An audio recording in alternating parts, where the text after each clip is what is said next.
안녕하세요. 고은하성입니다. 오늘은 자외선 차단 지수를 올릴 수 있는 방법을 준비해 보았습니다. 선케어에 대해 알기 쉽게 기획된 컨텐츠이니만큼 트렌드와 자외선 차단 지수에 대해 궁금해 하셨던 분들이 보시면 좋은 영상이 될 것 같습니다.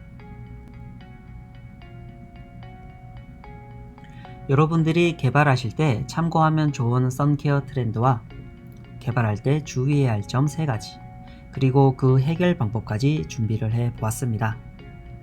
그럼 저와 함께 가보시죠. 전 세계 선케어 시장은 연평균 5%의 높은 성장세를 보였는데요. 세계 화장품 시장 성장률이 4%인 것에 비해서 높은 수치입니다. 지난해 한국의 선케어 시장 규모는 4위였지만 1인당 선케어 소비액은 1위였습니다.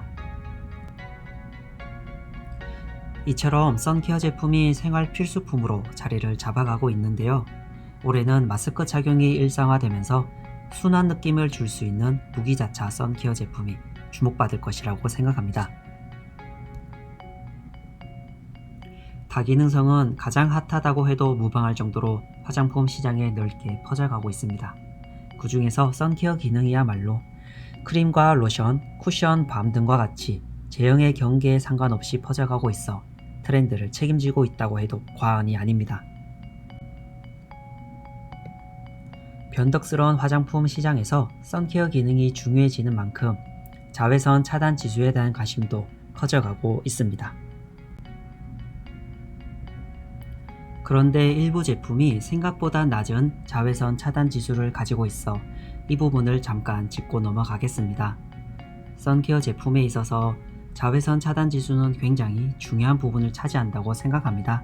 그래서 자외선 차단 지수가 미달이 되는 원인과 해결 방법도 준비를 해 보았습니다. 먼저 선케어 개발을 할 때 고려해야 하는 점이 3가지가 있습니다. 식약처에서 기능성 임상을 받아야 하면서 단가도 생각하셔야 합니다. 그리고 제형의 안정성과 사용감도 고려해야 하겠죠. 식약처에서 기능성 허가를 받기 위해서는 임상 테스트 비용이라던가 결과에 대한 부담감을 안고 가야 합니다. 그래서 자외선 차단 원료의 함량을 증가하는 방법으로 임상 테스트를 허가 받으려고 하지만 그만큼 처방의 비용이 비싸질 수밖에 없는데요. 여기에 사용감과 처방의 안정성까지 고려해야 하는 어려움이 있습니다. 이런 점들을 고려해 만든 제품에서도 자외선 차단 지수가 미달이 된다든지 라트별로 편차가 크다든지와 같은 상황이 발생하고 있습니다. 판매 중인 선크림에서 이런 상황을 확인할 수 있었는데요. S사 제품은 자외선 차단 지수가 미달이었고 D사 제품은 라트별로 큰 차이가 났습니다. 선크림은 선케어 시장에서 기본적이지만 중요한 아이템이라고 생각합니다. 원하는 자외선 차단 효과를 얻을 수가 없다면 제품과 회사의 신뢰도에 문제가 생기는 상황이 발생할 수 있습니다. 그럼 문제의 원인을 찾아보겠습니다. 우선 공정 가마 사이즈가 원인일 수 있습니다. 랩 규모에서 만든 선크림을 수백 킬로그램의 가마에서 제조를 하면 예상하지 못한 상황이 발생할 수 있습니다. 작업자의 숙련도도 원인이 될 수 있겠네요. 작업자별로 숙련도가 다르기 때문에 무기연료의 분산도가 달라져 결과물이 차이가 날 수 있습니다. 이런 문제의 해답을 무기자차 분산물에서 찾을 수 있습니다.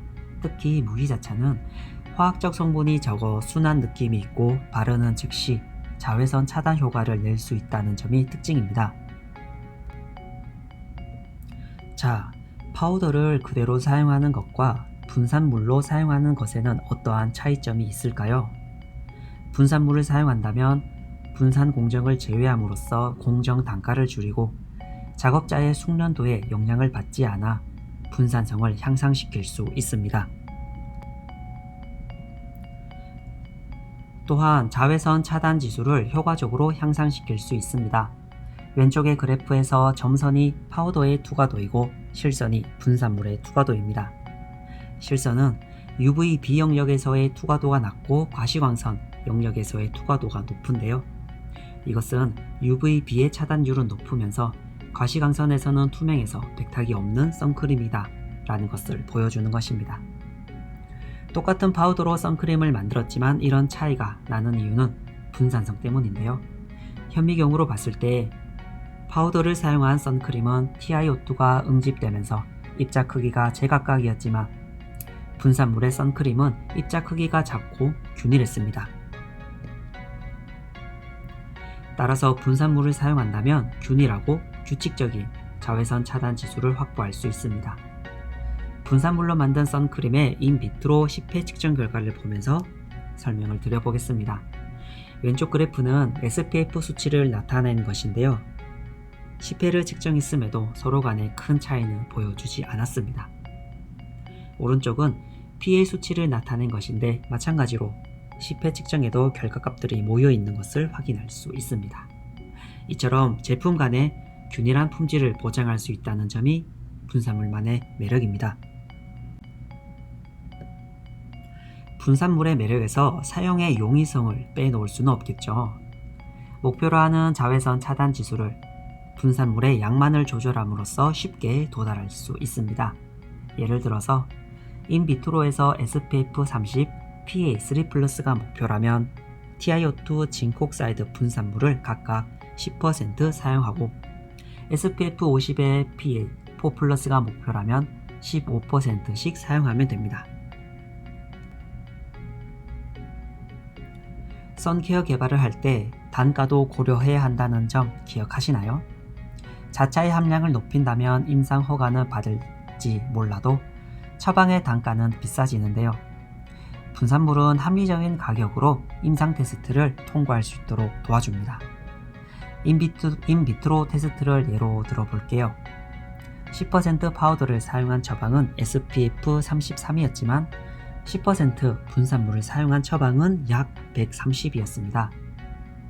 SPF당 단가로 봤을 때도 파우더 처방은 193원, 분산물 처방은 68.8원의 비용이 처리되었습니다.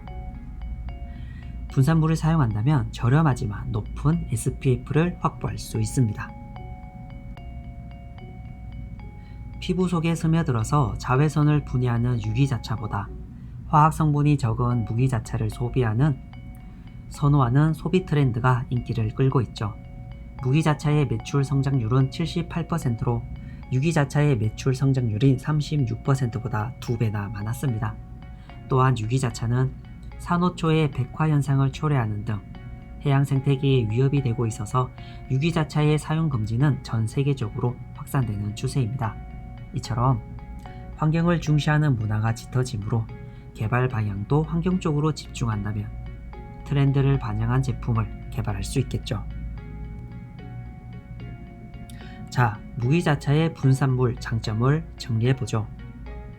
첫째, 합리적인 가격으로 높은 자외선 차단 지수를 확보함으로써 임상 허가를 받을 수 있습니다. 둘째, 높은 분산성으로 균일한 품질을 확보할 수 있습니다.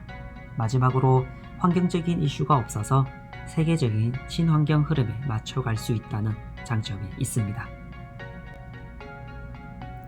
화장품 시장에서 무기자차가 트렌드인 만큼 자외선 차단 지수가 보장되면서 사용이 용이한 제품을 이번 기회에 사용하시면 좋을 것 같습니다. 이번 영상은 원료 소개보다는 저희가 가지고 있는 독자적인 기술을 소개해 드리려고 합니다. 엄선된 파우더를 특허받은 분산 기술로 여러가지 용매에 분산시킨 슈퍼선이라는 브랜드입니다. 저희는 슈퍼선을 통해서 3가지를 약속드리겠습니다. 먼저 엄격한 선별 기준에 맞는 원자재 사용을 약속합니다. 고객의 니즈에 맞춰 개발된 슈퍼선을 사용해서 합리적인 가격과 높은 자외선 차단 지수를 확보해 보십시오. 그리고 특허받은 분산 기술을 제공해 드립니다. 저희의 기술은 이용자의 다양한 요구를 만족시키기 위해서 지속적인 기술 개발의 축적물입니다. 최적화된 설비와 높은 기술 수준, 다양한 경험을 담은 저희의 분산 기술로 만든 제품을 여러분께 제공해 드릴 것을 약속합니다. 여기에 인비트로 평가의 분석도 제공합니다. 오차없이 정밀한 효능 평가를 제공해 여러분의 연구가 원활히 진행될 수 있도록 도울 것입니다. 그럼 저희 제품의 네이밍을 설명해 드릴 텐데요. 두 가지 타입이 있습니다. 슈퍼선 T50S는 SPF 차단에 효과적인 분산물입니다. T는 TiO2를, Z는 징크옥사이드를 가리킵니다. 50은 파우더의 백분율 함량을 표기한 것입니다. 마지막으로 S는 용매 타입을 가리키는데요. S는 실리콘 용매, W는 물, O는 오일 용매를 사용했기에 베이스에 맞춰 사용할 수 있습니다. 슈퍼선 UVA T506은 PA 차단에 효과적인 분산물인데요. UVA는 UVA를 차단한다는 의미로 T는 TiO2 파우더를 사용했다는 의미입니다. 네, 어떠셨나요?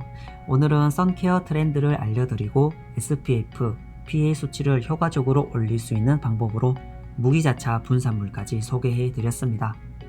평소 무기자차 분산물에 대해 궁금하셨던 분들이라면 오늘 영상 참고하시면 좋을 것 같습니다. 문의하실 내용이나 궁금하신 내용이 있으시다면 아래의 주소나 댓글로 남겨주시길 부탁드립니다. 구독과 좋아요를 눌러주시고 알람 설정까지 해주시면 저희에게 큰 힘이 됩니다. 다음에는 더 좋은 컨텐츠로 찾아뵙겠습니다. 감사합니다.